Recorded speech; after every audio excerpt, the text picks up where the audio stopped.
ಆತ್ಮೀಯ ವೀಕ್ಷಕರಿಗೆ ಚಿಂತನಾ ಕಾರ್ಯಕ್ರಮದಲ್ಲಿ ಸ್ವಾಗತ. ದಾನವನ್ನು ಮಾಡಬೇಕು ಅಂತನೂ ವಿಚಾರ ನಡೀತಾ ಇತ್ತು. ಈ ದಾನವನ್ನು ನಾವು ಮಾಡಬೇಕಾದರೆ ಮಂತ್ರ ಇರಬೇಕು, ಸಂಕಲ್ಪ ಇರಬೇಕು. ಸಂಕಲ್ಪ, ಮಂತ್ರ ಮತ್ತು ಸಮರ್ಪಣೆ ಇವು ಮೂರು ಇಲ್ಲದೆ ಇದ್ದರೆ ಎಂದಿಗೂ ಕೂಡ ಆ ದಾನ ಸಾರ್ಥಕವಾಗೋದಿಲ್ಲ. ಎಲ್ಲ ಕಡೆಗೂ ಕೂಡ ಏನೂ ಇಲ್ಲ, ಕೈಯೊಳಗೊಂದು ಕೊಟ್ಟು ಬಿಡ್ತಾರೆ, ಅದು ದಾನ ಅಂತ ಆಗೋದಿಲ್ಲ. ಅದಕ್ಕೆ ಹೇಳ್ತಾರೆ, ಮಹಾಭಾರತ ಹೇಳ್ತಾ ಇದೆ, ಮನಸಾ ಪಾತ್ರಮುದ್ದಿಶ್ಯ ಜಲಮಧ್ಯೆ ಜಲಂ ಕ್ಷಿಪೇತ್, ಜಲಮಧ್ಯೆ ಜಲಂ ಕ್ಷಿಪೇತ್, ದಾತಾ ತತ್ಫಲಮಾಪ್ನೋತಿ ಪ್ರತಿಗ್ರಾಹಿ ನದೋಷಭಾಕ್. ದಾನವನ್ನು ಮಾಡುವ ಉದ್ದೇಶ ಏನು ಅಂದರೆ, ನಾವು ನಮ್ಮ ಪಾಪಗಳು ಹೋಗಬೇಕು, ಅವನ ಪುಣ್ಯ ನಮಗೆ ಬರಬೇಕು. ಇದು ದಾನದ ಮೂಲಭೂತವಾದಂಥ ಉದ್ದೇಶ. ಎಷ್ಟೋ ಸಲ ನಾನು ಈ ಮಾತನ್ನು ಹೇಳ್ತಿರ್ತೇನೆ. ನಿಮಗೆಲ್ಲ ಏನು ಅನ್ನಿಸ್ತದೆ, ನಾವೆಲ್ಲ ಕಷ್ಟಪಟ್ಟು ಇನ್ನೊಬ್ಬರ ಕಡೆಯಿಂದ ಬಯಸ್ಕೊಂಡು, ಇನ್ನೊಬ್ಬರ ಕಡೆಯಿಂದ ಅನಿಸ್ಕೊಂಡು, ಅವಮಾನ ಮಾಡಿಸ್ಕೊಂಡು ನಾವು ಹಣ ಸಂಪಾದನೆ ಮಾಡಿರ್ತೇವೆ. ಆ ಬ್ರಾಹ್ಮಣ ಮನೆಗೆ ಬಂದು ಏನಿಲ್ಲ ಅದನ್ನು ಅನಾಯಾಸವಾಗಿ ದಾನ ಅಂಥೇಳಿ ಆ ವಸ್ತುವನ್ನು ತೆಗೆದುಕೊಂಡು ಹೋಗ್ತಾನಲ್ಲ, ಇದೆಲ್ಲಿ ನ್ಯಾಯ ಅಂತ ಎಷ್ಟೋ ಸಲ ಅನೇಕ ಜನ ಈ ಪ್ರಶ್ನೆಯನ್ನು ಮಾಡ್ತಾ ಇರ್ತಾರೆ. ಆದರೆ ಅವರಿಗೆ ನಾನು ಇದನ್ನು ಹೇಳ್ತಿರ್ತೇನೆ, ನೀವು ಅಷ್ಟೇ ಕಷ್ಟಪಟ್ಟದ್ದಲ್ಲ, ಆ ಬ್ರಾಹ್ಮಣನೂ ಕಷ್ಟಪಟ್ಟಿರ್ತಾನೆ. ನಸೀಕನಾಗ 3:45 ಬ್ರಾಹ್ಮಿ ಮುಹೂರ್ತಕ್ಕೆ ಹೇಳ್ತಾನೆ. ಬ್ರಾಹ್ಮಿ ಮುಹೂರ್ತಕ್ಕೆದ್ದು ಮೃತ್ತಿಕಾ ಶೌಚವನ್ನು ಮಾಡಿ ಧ್ಯಾನ ಸ್ನಾನ, ಮಾನಸ ಸ್ನಾನ, ಮಾನಸ ಪೂಜೆ ಎಲ್ಲ ಮಾಡಿ, ದೇವರ ಪೂಜೆಯನ್ನು ಮಾಡಿ, ಪಾಠ ಪ್ರವಚನಗಳನ್ನು ಹೇಳಿ, ವೇದ ಮಂತ್ರಗಳನ್ನು ಉಚ್ಚಾರಣೆ ಮಾಡಿ, ಸ್ತೋತ್ರ ಪಾರಾಯಣವನ್ನು ಮಾಡಿ, ಪೂಜೆಯನ್ನು ಮಾಡಿ, ವೈಷ್ಣವ ಮಾಡಿ, ಬಲಿಹರಣ ಮಾಡಿ, ಅತಿಥಿಗಳನ್ನು ಕಾಯ್ದು ಅವರಿಗೆ ಊಟಕ್ಕೆ ಹಾಕಿ, ಅವರು ಊಟವಾದ ನಂತರ ತಾನು ಊಟ ಮಾಡಿ ಅರ್ಧ ಗಂಟೆ ಮಾತ್ರ ಮಲಗಿಕೊಂಡು ಆಮೇಲೆ ಎದ್ದು ಪುರಾಣ ಪ್ರವಚನಗಳನ್ನು ಮುಗಿಸ್ಕೊಂಡು ಗ್ರಂಥಗಳ ಆವರ್ತನೆಯನ್ನು ಮಾಡಿಕೊಂಡು ಪುನಃ ಸಾಯಂಕಾಲ ಮತ್ತೆ ಸ್ನಾನವನ್ನು ಮಾಡಿ, ಪಂಚೋಪಚಾರ ಪೂಜೆಯನ್ನು ಮಾಡಿ, ಊಟವನ್ನು ಮಾಡಿ, 100 ಹೆಜ್ಜೆ ಆದರೂ ವಾಕಿಂಗ್ ಮಾಡಿ ಆಮೇಲೆ ಮಲಗಿಕೊಂಡು ಮಧ್ಯದಲ್ಲಿ ಎಚ್ಚರ ಆದಾಗ ದೇವರ ನಾಮಸ್ಮರಣೆಯನ್ನು ಮಾಡ್ತಾ ದಿನಗಳನ್ನು ಕಳೆದು, ಇಷ್ಟು ಕಷ್ಟಪಟ್ಟು ಅವನು ದಿನಗಳನ್ನು ಕಳೀತಾ ಇರ್ತಾನೆ ಅಂತಂದಮೇಲೆ ಅವನು ಅಷ್ಟು ಕಷ್ಟಪಟ್ಟದ್ದಕ್ಕೆ ಪುಣ್ಯ ಬಂದಿರ್ತದೆ, ನೀನು ಇಷ್ಟು ಕಷ್ಟಪಟ್ಟದ್ದಕ್ಕಾಗಿ ದುಡ್ಡು ಬಂದಿರ್ತದೆ. ಲೌಕಿಕವಾಗಿ ನೀನು ಕಷ್ಟಪಟ್ಟಿದ್ದಿ, ಸಂಪತ್ತು ನಿನಗೆ ಬಂತು. ಆಧ್ಯಾತ್ಮಿಕವಾಗಿ ಅವನು ಬಹಳ ಕಷ್ಟಪಟ್ಟಿದ್ದಾನೆ, ಅವನಿಗೆ ಪುಣ್ಯ ಜಾಸ್ತಿ ಬಂತು. ಈಗೇನಾಗ್ತಾ ಇದೆ, ನೀನು ಕಷ್ಟಪಟ್ಟು ಗಳಿಸಿದ್ದನ್ನು ಅವನಿಗೆ ಕೊಡ್ತಾ ಇದ್ದಿ, ಅವನು ಕಷ್ಟಪಟ್ಟು ಗಳಿಸಿದ್ದನ್ನು ನಿನಗೆ ಕೊಡ್ತಾ ಇದ್ದಾನೆ. ಇದೇ ಪುಣ್ಯದ ಒಂದು ವ್ಯವಸ್ಥೆ, ವಿನಿಮಯ. ಅಂಗಡಿ ಇದ್ದಾಗೇನೆ, ನೀವು ಅಂಗಡಿಗೆ ಹೋದಾಗ 100 ರೂಪಾಯಿ ನೀವು ಕೊಡ್ತೀರಿ, 1 ಕಿಲೋ ಸಕ್ಕರೆ ಅವನು ಕೊಡ್ತಾನೆ. ಬರೀ 100 ರೂಪಾಯಿ ಕೊಟ್ಟು ಬಂದಿರಿ ಅಂತ ಆಗೋದಿಲ್ಲ, ಅವ್ರ ಕಡೆಯಿಂದನೂ ತೆಗೆದುಕೊಂಡು ಬಂದಿರ್ತೀರಿ. ಹಾಗೆ ದಾನ ಅಂದರೂ ಕೂಡ ಒಂದು ಥರದ ವ್ಯಾಪಾರ. ನೀನು ಅವರಿಗೆ ದಾನವನ್ನು ಮಾಡ್ತಿ, ದುಡ್ಡನ್ನು ಕೊಡ್ತಿ, ಅವರು ನಿನಗೆ ಪುಣ್ಯವನ್ನು ಕೊಡ್ತಾರೆ. ಇದೇ ದಾನ. ಅದಕ್ಕಾಗಿ ಏನು ಮಾಡಬೇಕು, ಮನಸ ಪಾತ್ರಮುದ್ದಿಶ್ಯ, ಮನಸ್ಸಿಂದ ನಾವು ಯಾರಿಗೆ ದಾನ ಮಾಡ್ತಾ ಇದ್ದೇವೆ ಅವರು ಸತ್ಪಾತ್ರರಾಗಬೇಕು. ಅದರ ಅರ್ಥ ಏನು, ಅವರು ಪುಣ್ಯವನ್ನು ಮಾಡ್ತಾರೆ ಅಂತ ನಿನಗೆ ಕನ್ಫರ್ಮ್ ಆಗಿರಬೇಕು. ಅವರು ಪುಣ್ಯವನ್ನು, ಅಖಂಡ ಪುಣ್ಯವನ್ನು ಮಾಡ್ತಾರೆ, ಪುಣ್ಯದ ಕಾರ್ಯವನ್ನೇ ಮಾಡ್ತಾರೆ ಅಂತ ನಿನಗೆ ಗೊತ್ತಿದ್ದಾಗ ಆಗ ನಿನ್ನ ಪುಣ್ಯ. ಅಂದರೆ ಅಂಗಡಿಯೊಳಗೆ ಈ ಸಾಮಾನು ಅದ ಅಂತ ಗೊತ್ತಿದ್ದೇನೆ ನಾವು ಅಂಗಡಿಯೊಳಗೆ ಸಾಮಾನು ಖರೀದಿ ಮಾಡ್ಲಿಕ್ಕೆ ಹೋಗ್ತೀವಿ. ಅಂಗಡಿಯೊಳಗೆ ಸಾಮಾನು ಇಲ್ಲ ಅಂದರೆ ನಾವು ದುಡ್ಡು ಕೊಟ್ಟು ಏನು ಉಪಯೋಗ? ಹಂಗೆ ವ್ಯಕ್ತಿ, ಯಾವ ವ್ಯಕ್ತಿಗೆ ನಾವು ದಾನ ಮಾಡ್ತಾ ಇದ್ದೇವೆ ಅವನಲ್ಲಿ ಪುಣ್ಯ ಇದೆಯೋ ಇಲ್ಲೋ, ಅವನು ಪುಣ್ಯವನ್ನು ಸಂಪಾದನೆ ಮಾಡ್ತಾನೋ ಇಲ್ಲೋ ಅಂಥದನ್ನು ತಿಳಿದುಕೊಳ್ಳಾರ್ದೇನೆ ದಾನವನ್ನು ಮಾಡಿದರೆ ದಾನ ವ್ಯರ್ಥವಾಗ್ತದೆ. ಯಾಕೆ ಅಂತಂದರೆ ದಾನ ಮಾಡುವ ಉದ್ದೇಶ ಅವನ ಪುಣ್ಯವನ್ನು ನಾವು ತೆಗೆದುಕೊಳ್ಳೋದು, ನಮ್ಮ ಪಾಪನ್ನು ಅವನಿಗೆ ಕೊಡೋದು. ಇದಕ್ಕೊಂದು ಒಂಥರ ಆ ಎಕ್ಸ್ಚೇಂಜ್ ಅಂತ ಇರ್ತದಲ್ಲ, ಹಳಿ ಮಿಕ್ಸಿ ಕೊಡೋದು, ಹೊಸ ಮಿಕ್ಸಿ ತೆಗೆದುಕೊಳ್ಳೋದು ಅಂತಂದಂಗೆ ಪಾಪವನ್ನು ಅವನಿಗೆ ಕೊಡೋದು, ಪುಣ್ಯವನ್ನು ನಾವು ಅವನ ಕಡೆಯಿಂದ ಪುಣ್ಯವನ್ನು ಸಂಪಾದನೆ ಮಾಡೋದು ಅಂತ ಅನ್ನೋದೇ ಈ ದಾನದ ಉದ್ದೇಶ. ಈ ರೀತಿಯಾಗಿದ್ದಾಗ ನಾವು ಸತ್ಪಾತ್ರರಿಗೆ ದಾನವನ್ನು ಮಾಡಬೇಕು ಅಂತ ಹೇಳ್ತಾರೆ. ಅದಕ್ಕೆ ಸತ್ಪಾತ್ರ ದಾನ ಅಂತ. ಅನ್ನದಾನವನ್ನು ಮಾಡಬೇಕಾದ್ರೆ ಸತ್ಪಾತ್ರ ನೋಡಬೇಕಾಗಿಲ್ಲ. ಅನ್ನದಾನ ಮಾಡಬೇಕಾದರೆ ಸತ್ಪಾತ್ರರನ್ನು ನೋಡಬೇಕಾಗಿಲ್ಲ. ಯಾರಿಗಾದರೂ ನಾವು ಅನ್ನದಾನವನ್ನು ಮಾಡಬಹುದು. ಆದರೆ ದ್ರವ್ಯದಾನ ಮಾಡಬೇಕಾದ್ರೆ ಮಾತ್ರ ಸತ್ಪಾತ್ರರಿಗೆ ಮಾಡಬೇಕು. ಇವತ್ತು ನಾನು ಬಸ್ ಸ್ಟ್ಯಾಂಡ್ದೊಳಗೋ ಅಥವಾ ಸ್ಟೇಷನ್ದೊಳಗೋ ನಿಂತಾಗ ಯಾರೋ ಒಬ್ಬರು ಭಿಕ್ಷುಕರು ಬಂದರು ಅಂತಂದರೆ ನಾನು ಅವರಿಗೆ ಇನ್ನೂ ತನಕನೂ ದುಡ್ಡು ಕೊಡೋದಿಲ್ಲ, ನಮ್ಮ ಗುರುಗಳು ಕೊಡಬೇಡ ಅಂತ ಹೇಳಿದ್ದಾರೆ. ಅವನಿಗೆ ನಾವು ಏನು ಮಾಡ್ತೀವಿ ಅಂದರೆ, ಆಗಿಂದಾಗ ಅಲ್ಲೇ ಒಂದು ಹೋಟೆಲ್ ಇರ್ತದೆ ಅಥವಾ ಅಲ್ಲೇ ದಾಸಿನೋ ಇಡ್ಲಿನೋ ಮಾಡ್ತಿರ್ತಾರೆ, ಅಲ್ಲಿ ಹೋಗಿ ಅವನಿಗೊಂದು ದಾಸಿನೋ ಇಡ್ಲಿನೋ ತಿನ್ನಿಸಿ ಅಥವಾ ಹೋಟೆಲ್ದಾಗ ಒಂದು ಊಟ ತಿನ್ನಿಸಿ ಏನು ಖರ್ಚು ಇರ್ತದೆ ಅದನ್ನು ಅಲ್ಲೇ ಕೊಟ್ಟು ಬಂದುಬಿಡ್ತೀವಿ. ಅಂದರೆ ಆ ಭಿಕ್ಷುಕನಿಗೆ ಅದನ್ನು ಕೊಡೋಂಗಿಲ್ಲ, ಅವನದನ್ನು ದುರುಪಯೋಗ ಮಾಡ್ಕೊಳ್ತಾನೆ, ಅವನು ಪುಣ್ಯ ಮಾಡಿರಂಗಿಲ್ಲ. ಅನ್ನದಾನ ಮಾಡಿದರೆ ಯಾವನಿಗೆ ಅನ್ನದಾನ ಮಾಡ್ತೇವೆ ಅವ್ರು ಪುಣ್ಯ ಮಾಡಬೇಕು ಅಂತಿಲ್ಲ, ನಮಗೆ ಪುಣ್ಯ ಬಂದುಬಿಡ್ತದೆ. ಆದರೆ ದ್ರವ್ಯದಾನ ಮಾಡಬೇಕಾದ್ರೆ ಮಾತ್ರ ಅವನು ಪುಣ್ಯ ಮಾಡಿದರೆ ಮಾತ್ರ ಪುಣ್ಯ ಬರ್ತದೆ. ಅವನು ಪುಣ್ಯ ಮಾಡಿದ್ದಿಲ್ಲ ಅಂದರೆ ದ್ರವ್ಯದಾನ ಮಾಡಿದರೆ ನಿಮಗೇನು ಪುಣ್ಯ ಬರುವುದಿಲ್ಲ, ದಾನ ಮಾಡಿದ್ದೆಲ್ಲ ವೇಸ್ಟ್ ಆಗ್ತದೆ. ಅದಕ್ಕಾಗಿ ನಾವು ಭಿಕ್ಷುಕರು ಬಂದಾಗ ಭಿಕ್ಷವೇ ಅನ್ನಂ ದದ್ಯಾತಂದು ಮುಂದೆ ನಾವು ಓದ್ತೇವೆ. ಆ ರೀತಿಯಾಗಿ ಸತ್ಪಾತ್ರರನ್ನು ಮನಸ್ಸಿನಲ್ಲಿ ಸಂಕಲ್ಪವನ್ನು ಮಾಡಿ ಜಲಮಧ್ಯೆ ಜಲಂ ಕ್ಷಿಪೇತ್ ದಾತ ತತ್ಫಲಮಾಪ್ನೋತಿ ಪ್ರತಿಗ್ರಾಹಿ ನದೋಷವಾಕ್. ಆಗೇನಾಗ್ತದೆ ಅಂತಂದರೆ ಸಂಕಲ್ಪ ಮಾಡಿದಾಗ ನಮ್ಮ ಪಾಪಗಳು ಅವನಿಗೆ ಹೋಗೋದಿಲ್ಲ, ಸುಟ್ಟು ಭಸ್ಮ ಆಗ್ತವೆ. ಅವನು ಮಾಡಿದ ಪುಣ್ಯ ನಮಗೆ ಬರೋದಿಲ್ಲ, ದೇವರು ನಮಗೆ ಎಕ್ಸ್ಟ್ರಾ ಬೇರೆ ಪುಣ್ಯವನ್ನು ಕೊಡ್ತಾನೆ. ಆದ್ದರಿಂದ ನಾವು ದಾನವನ್ನು ಮಾಡಬೇಕಾದ್ರೆ ಸಂಕಲ್ಪವನ್ನು ಮಾಡಬೇಕು. ಸಂಕಲ್ಪ ಇಲ್ಲಾರ್ದೇನೆ ನಾವು ದಾನವನ್ನು ಮಾಡಬಾರ್ದು. ಸಂಕಲ್ಪ ಯಾಕೆ ಮಾಡಬೇಕು ಅಂದರೆ, ಸಂಕಲ್ಪ ಅಂದರೆ ನಾನು ಎಷ್ಟು ಸಣ್ಣವಿದ್ದೀನಿ ಅಂತ ಅನ್ನೋದನ್ನು ತಿಳ್ಕೊಳ್ಳಿಕ್ಕೆ ಸಂಕಲ್ಪ.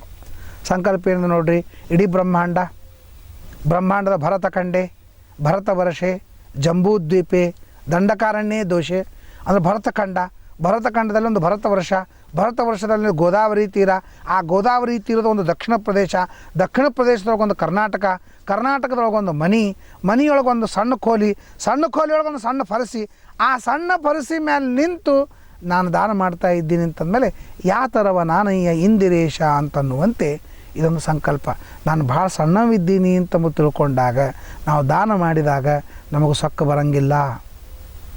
ನಾವು ದಾನ ಮಾಡುವಾಗ ಸೊಕ್ಕ ಬರ್ತದೆ, ನಾನು ದಾನ ಮಾಡಿದ್ದೇನೆ ಅಂತನ್ನೋದು ಆ ಗರ್ವ ಬರಬಾರ್ದು ಅಂತಲಿಕ್ಕಾಗಿಯೇ ಸತ್ಕರ್ಮ ಮಾಡುವಾಗ ಸಂಕಲ್ಪವನ್ನು ಮಾಡಬೇಕು.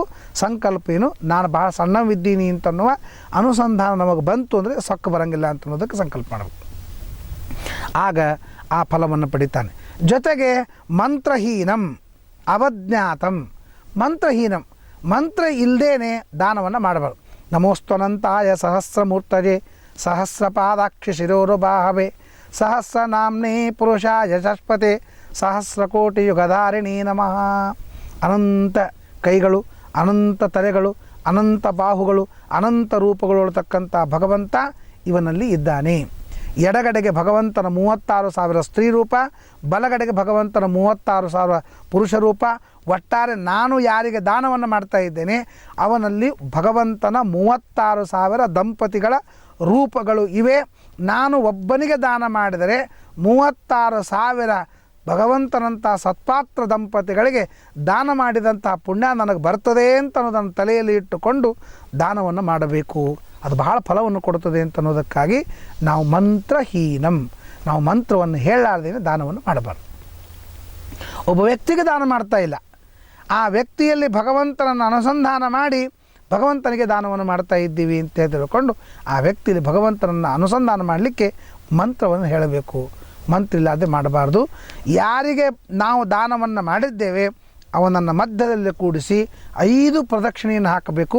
5 ಪ್ರದಕ್ಷಿಣೆಯನ್ನು ಹಾಕ್ತಾ ಇರುವಾಗ ನಮೋ ಬ್ರಹ್ಮಣ್ಯ ದೇವಾಯ ಗೋಬ್ರಾಹ್ಮಣ ಹಿತಾಯ ಚ ಜಗದ್ಧಿತಾಯ ಕೃಷ್ಣಾಯ ಗೋವಿಂದಾಯ ನಮೋ ನಮಃ ಅಂತ ಹೇಳಿ ಈ ಮಂತ್ರವನ್ನು ಹೇಳುತ್ತಾ 5 ಪ್ರದಕ್ಷಿಣೆಯನ್ನು ಹಾಕಿದಾಗಲೇ ನಾವು ದಾನ ಮಾಡಿದ್ದು ಸಂಪೂರ್ಣವಾಗ್ತದೆ.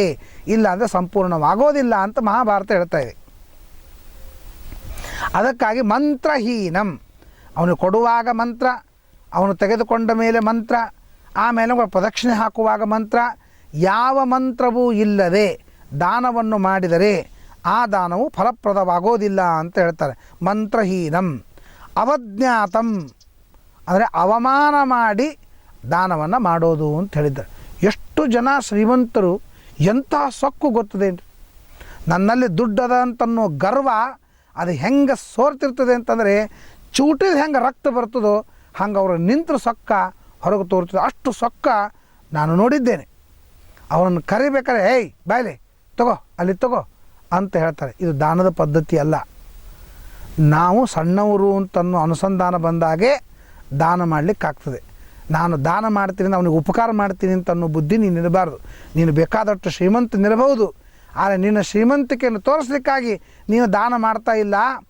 ಅತ್ಯಂತ ಜಗತ್ತಿಗೆ ಶ್ರೀಮಂತನಾದಂಥ ಪರಮಾತ್ಮನನ್ನು ಈ ಬ್ರಾಹ್ಮಣನಲ್ಲಿ ಆವಾಹನ ಮಾಡಿ ಆ ಭಗವಂತನಿಗೆ ನೇನೋ ಜನ್ಮಾಂತರದೊಳಗೆ ದ್ರವ್ಯದಾನವನ್ನು ಮಾಡಿದ್ದಕ್ಕೆ ಈ ಜನ್ಮದೊಳಗೆ ಶ್ರೀಮಂತಿಕೆಯನ್ನು ಭಗವಂತ ಕೊಟ್ಟಿದ್ದಾನೆ, ಅವನು ಕೊಟ್ಟದ್ದನ್ನು ಅವನಿಗೆ ಸಮರ್ಪಣೆ ಮಾಡ್ತಾ ಇದ್ದೇನೆ ಅಂತನ್ನುವ ಒಂದು ವಿನಯದಿಂದ ದಾನವನ್ನು ಮಾಡಬೇಕೇ ಹೊರತು ಗರ್ವದಿಂದ ಎಂದಿಗೂ ದಾನ ಮಾಡಲಿಕ್ಕಿಲ್ಲ. ಅದಕ್ಕೆ ಭಾರಿ ತಪ್ಪು ಅಪರಾಧವನ್ನು ಹೇಳಿದ್ದಾರೆ. ಅವಜ್ಞಾತಂ, ಅವಮಾನವನ್ನು ಮಾಡಿ ದಾನವನ್ನು ಮಾಡಲಿಕ್ಕಿಲ್ಲ. ಸಣ್ಣವರೇ ಇರ್ಬೋದು, ದೊಡ್ಡವರೇ ಇರ್ಬೋದು, ಅಥವಾ ನಮಗಿಂತ ಕಡಿಮೆ ಇರ್ಬೋದು, ಅಥವಾ ನಾವು ಮೊದಲಿಂದಲೂ ಅವರನ್ನು ನೋಡ್ಕೊಂಡು ಬಂದಿರ್ಬೋದು. ಯಾವುದೋ ಒಂದು ಕಾರಣದಿಂದಾಗಿ ನಾವು ಅವರನ್ನು ಅವಮಾನ ಮಾಡಿ ತಿಂತೀವಿ. ತಗೋ ನಿಮ್ಮ ಮನೆಯೊಳಗೆ ಅನ್ನಿಲ್ಲ ನೀರಿಲ್ಲ, ನಾ ಕೊಳ್ಳಿಗತ್ತೀನಿ, ಇವತ್ತರ ಊಟ ಮಾಡು, ಹೊಟ್ಟೆ ತುಂಬಲಿ ನಿನಗೆ ಅಂತ ಹೇಳಿ ನಿನ್ನ ಮನೆಯಾಗ ಏನೂ ಗತಿ ಇಲ್ಲ. ನಾನು ದೇವಯಾನಿಗೆ ಶರ್ಮಿಷ್ಠ ಹಿಂಗೆ ಮಾಡಿದ್ಲು. ನಮ್ಮಪ್ಪ ಋಷಪರ್ವರಾಜ ನಿಮ್ಮಪ್ಪ ಶುಕ್ರಾಚಾರ್ಯರಿಗೆ ದಾನ ಮಾಡ್ತಾನ ಅಂತನ್ನೋದಕ್ಕಾಗಿ ನಿಮ್ಮ ಮನೆಯೊಳಗೆ ಚಿತ್ರಾವತಿ ಬೀಳ್ತಾವೆ.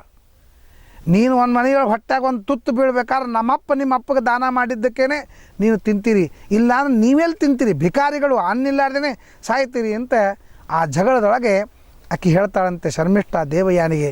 ಈ ತರಹದ ಭಾವನೆಗಳು ನಮ್ಮಲ್ಲಿ ಬರ್ತವೆ. ಅದಕ್ಕೆ ದಾನ ಮಾಡುವಾಗ ಗರ್ವ ಬರಬಾರ್ದು. ಗರ್ವ ಬರದೇ ಇದ್ದರೆ ನಾವು ಅವಮಾನ ಮಾಡುವ ಪ್ರಸಂಗವಿಲ್ಲ. ಅವಮಾನಕ್ಕೆ ಮೂಲ ಗರ್ವ.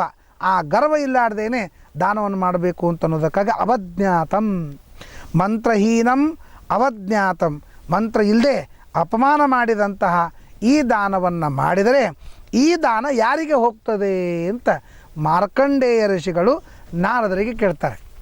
ಗಡಿಬಿಡಿಯೊಳಗೆ ನಾವು ದಾನ ಮಾಡ್ತೀವಿ, ಮಂತ್ರನೇ ಹೇಳೋದಿಲ್ಲ. ಕದಾಚಿತ್ ನಾವು ಅವ್ರಿಗೆ ಬೈಕೋತ್ ದಾನ ಮಾಡ್ತೀವಿ. ಎಷ್ಟೋ ಜನ ಬ್ರಾಹ್ಮಣರಿಗೆ ಊಟಕ್ಕೆ ಹಾಕ್ತಿರ್ತಾರೆ, ಸಾರು ಅನ್ನೋದಿಂದ ಸ್ಟಾರ್ಟ್ ಮಾಡಿದರು ಅಂತಂದ್ರೆ ಮಜ್ಜಿಗೆ ಅಂತಂಕ ನಾನ್ ಸ್ಟಾಪ್ ಇನ್ನೊಬ್ಬರನಿಂದ ಮಾಡ್ಕೋತ ಕೂತಿರ್ತಾರೆ, ಅವಮಾನ ಮಾಡ್ಕೋತಿರ್ತಾರೆ. ಅಂಥವ್ರ ಮನೆ ಅನ್ನದಾನ ಮಾಡಿ ಏನು ಉಪಯೋಗ? ಅನ್ನದಾನ ಮಾಡಿ ಫಲವೇನು? ದೇಶವ ತಿರುಗಿ ಭಿನ್ನಾಣತನದಿಂದ ದೇಶವ ತಿರುಗಿ ಅನ್ನದಾನವ ಮಾಡಿ ಫಲವೇನು ಅಂತ ಪುರಂದರದಾಸರು ಹೇಳ್ತಾರೆ. ಹೆತ್ತ ತಾಯಿ ತಂದೆಗಳ ಚಿತ್ತವನೋಯಿಸಿ ಮತ್ತೆ ದಾನವ ಮಾಡಿ ಫಲವೇನು? ಸತ್ಯ ಸದಾಚಾರ ಇಲ್ಲದವನು ಜಪ 10,000 ಮಾಡಿ ಫಲವೇನು? ಅದರಿಂದ ದಾನವನ್ನು ಮಾಡಬೇಕಾದ್ರೆ ಅವಮಾನ ಮಾಡಬಾರ್ದು, ಸಂಕಲ್ಪ ಮಾಡಬೇಕು, ಶ್ರದ್ಧೆಯಿಂದ ದಾನವನ್ನು ಮಾಡಬೇಕು. ದೇವರು ಕೊಟ್ಟದ್ದನ್ನು ಇವನ ಅಂತರ್ಯಾಮಿಯಾದ ದೇವರಿಗೇನೆ ಸಮರ್ಪಣೆ ಮಾಡ್ತಾ ಇದ್ದೇನೆ, ಕೆರೆಯ ನೀರನ್ನು ಕೆರೆಗೆ ಚೆಲ್ಲಿ ಅಂತನ್ನುವ ಅನುಸಂಧಾನವನ್ನು ಮಾಡಿ ದಾನವನ್ನು ಮಾಡಬೇಕು ಅಂತನ್ನೋದನ್ನು ದಾನದಲ್ಲಿ ತೆಗೆದುಕೊಳ್ಳಬೇಕಾದ ಎಚ್ಚರಿಕೆಯನ್ನು ಮಹಾಭಾರತ ನಮಗೆ ಕೊಡ್ತಾ ಇದೆ. ಇನ್ನು ಹಲವಾರು ಎಚ್ಚರಿಕೆಗಳನ್ನು ನಾವು ಮುಂದಿನ ಚಿಂತನಾ ಕಾರ್ಯಕ್ರಮದಲ್ಲಿ ಕೇಳೋಣ. ನಮಸ್ಕಾರ.